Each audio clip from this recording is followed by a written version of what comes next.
Hello and welcome to Crypto News. Today is October 21st, 2025, and the top cryptocurrency news is as follows. Let's start today's episode with our spot Bitcoin ETFs. Now, as of October 28th, we are seeing $40 million in outflows. Looking back at the previous week, I would like to tell you that Bitcoin ETFs saw $1.2 billion in outflows, marking the second largest week of outflows we have seen since these ETFs were launched. So the previous week was definitely not a good one for the cryptocurrency market, as you already know. As for Ethereum ETFs, now on October 28th, we currently have a net outflow of $145 million.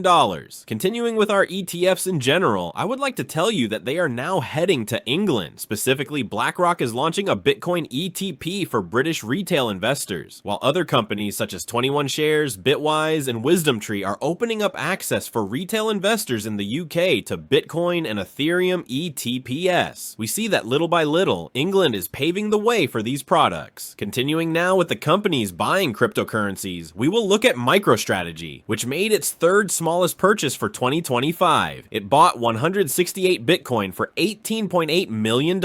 Meanwhile, Bitmine does not seem to want to stop, and just last week it bought 200,000 Ethereum. Moving on, we will now look at Ripple and see how it will manage to raise $1 billion to buy XRP.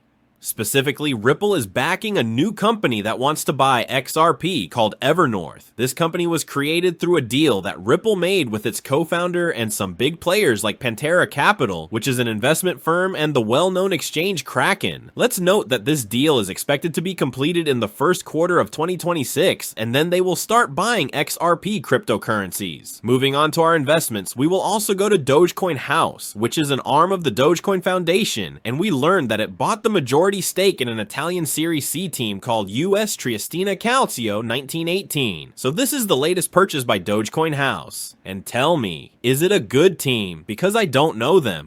Moving on to a very big event that shows why it's not a very good idea to trust centralized entities. As I assume some of you know from yesterday, there was a major outage on one of Amazon's web services. Specifically, from other sources, I read that this Amazon Web Services center was located in Virginia and was Amazon's largest data center. And since it went down, it means that it has greatly affected the cryptocurrency market, with very large exchanges like Coinbase, Robinhood, and others not operating as efficiently as we are used to, and some not operating at all. In addition to exchanges, even very popular applications like MetaMask seem to show zero balances after the Amazon Web Services outage. And this is exactly why we say at Crypto News that blockchain networks should not support their infrastructure on such services, because if they go down, the blockchain goes down too. Also, as far as users are concerned, as we said, we should not keep our cryptocurrencies on exchanges because the exchange itself may not be at fault, but damage may be caused elsewhere, and we may lose access to our funds.